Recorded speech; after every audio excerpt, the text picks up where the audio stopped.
Chapter 5, What We Call Marriage, on commitment, partnership, and the shared construction of a life. Marriage is one of the oldest human institutions. It has appeared in different forms across cultures, religions, civilizations, and historical eras. The details vary, expectations vary, customs vary. Yet the institution itself persists with remarkable consistency, suggesting that it addresses something fundamental in human life. This persistence is worth examining. Because while people often speak about marriage as though it were simply the natural extension of love, marriage and love are not the same thing. Love is an experience. Marriage is a structure. Love is a feeling, a bond, a longing, a connection. Marriage is an agreement to build a life. The distinction matters because many misunderstandings begin when people expect one to perform the work of the other. Love may bring two people together. Marriage asks what they will build once they arrive. For much of modern history, marriage has often been described in romantic terms. We speak of soulmates, compatibility, chemistry, and emotional fulfillment. These dimensions matter. A marriage without affection, intimacy, or genuine regard can become a difficult place to live. Yet romance alone cannot explain why marriage has remained such a durable institution across time. Human beings have always fallen in love. Marriage emerged because human beings also needed ways to organize life together. At its core, marriage is a partnership, not merely an emotional partnership, though it includes that, a practical partnership, an economic partnership, a caregiving partnership, a developmental partnership, a partnership through which two people attempt to navigate reality together rather than separately. This may sound less romantic than many modern portrayals of marriage. In some ways it is, yet it may also be more profound, because the deeper challenge of marriage is not simply remaining in love, it is learning how to share a life. The distinction becomes clearer with time. Falling in love can happen quickly. Building a life takes years, sometimes decades. Love may emerge in moments. A shared life emerges through thousands of ordinary decisions. Conversations, compromises, meals, moves, children, budgets, vacations, illnesses, disappointments, repairs, celebrations, losses. The visible milestones matter, but most marriages are shaped less by extraordinary moments than by ordinary accumulation. The shared construction of a life is not built dramatically. It is built gradually. This is one reason marriage often changes our understanding of love itself. Earlier forms of love are frequently organized around experience. How someone makes us feel. How attracted we are. How exciting the connection seems. These things matter, but marriage eventually introduces additional questions. Can we solve problems together? Can we endure stress together? Can we negotiate differences? Can we remain allies when circumstances become difficult?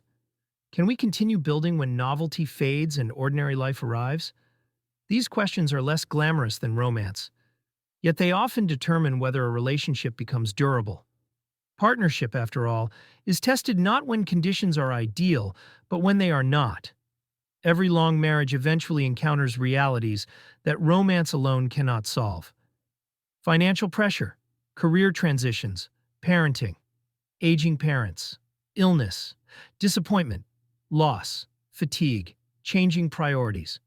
The simple fact that two evolving human beings must continuously learn how to evolve together. This last challenge may be one of the most underestimated aspects of marriage. People change. The person one marries at 30 is not the same person who exists at 50, 60, or 70. Experiences reshape us. Success reshapes us. Failure reshapes us. Children reshape us. Loss reshapes us. Time reshapes us. Marriage therefore requires something unusual. It asks two people to remain connected while continuously becoming different people. Perhaps this is why successful long-term partnerships often appear less like static achievements and more like ongoing conversations. The relationship itself must evolve. The assumptions that worked in one season may fail in another. Roles shift. Responsibilities shift. Needs shift. Dreams shift. A marriage that cannot adapt eventually struggles under the weight of change. A marriage that can adapt often grows stronger because of it. This adaptive quality reveals something important. Marriage is not merely a commitment to another person. It is also a commitment to a process, a commitment to continued negotiation, continued learning, continued adjustment, continued participation. In this sense, marriage resembles many other meaningful human endeavors. It is less a destination than a practice, yet marriage does something else that few relationships do. It functions as a mirror. Intimate partnership has a unique ability to reveal aspects of ourselves that might otherwise remain hidden. Our habits, our expectations, our insecurities, our attachment patterns, our assumptions about fairness, our ways of handling conflict, our ways of expressing love, our ways of avoiding vulnerability. Many people imagine marriage primarily as a place where they discover another person. In reality, marriage is often a place where they discover themselves. Sometimes this discovery is uncomfortable. Partnership exposes weaknesses, blind spots, immaturities, contradictions. The very closeness that makes marriage meaningful also makes avoidance difficult. Patterns that might remain hidden elsewhere eventually become visible. This can create friction, but it can also create growth.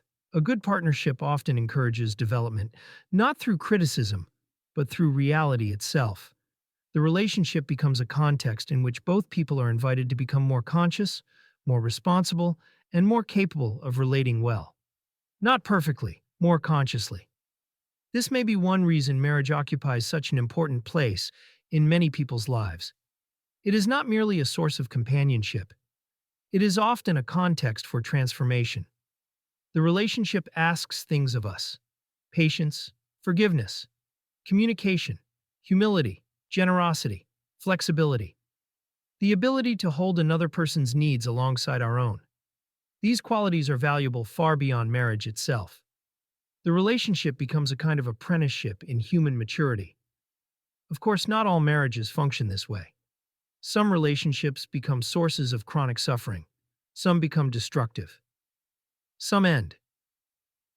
Marriage, like every human institution, remains subject to the limitations of the people who inhabit it. The purpose of this chapter is not to idealize marriage. It is to understand it, and understanding requires acknowledging both its possibilities and its challenges. Marriage does not guarantee happiness. It does not guarantee compatibility. It does not guarantee permanence. What it offers is an opportunity to build something with another person that neither could build alone. A shared world, a shared history, a shared set of memories, a shared response to reality. Over time, this shared construction often becomes one of the most meaningful aspects of the relationship. A couple looks back not merely on what they felt, but on what they built, the family they created, the hardships they endured, the traditions they established, the problems they solved, the life they inhabited together. These things accumulate, and eventually the relationship becomes larger than either individual. Not because individuality disappears, but because a third thing has emerged, a shared life. This may be the deepest contribution of marriage. Not romance, though romance matters. Not passion, though passion matters. Not even companionship alone. Its deepest contribution may be the creation of a stable relational structure within which two human beings can participate in one another's lives across time. A structure capable of carrying love through changing circumstances. A structure capable of transforming attachment into partnership. Desire into commitment. Connection into shared reality. This does not make marriage easy. If anything, it explains why marriage is difficult.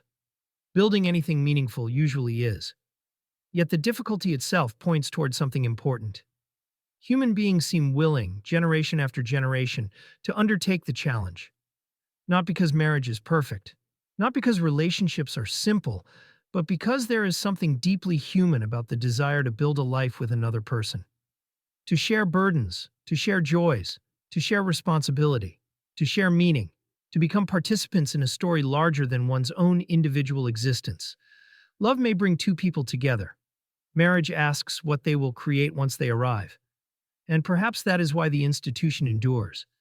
Because beneath all its variations, customs, successes, and failures, marriage remains one of humanity's most enduring attempts to answer a simple question. How do two people share a life?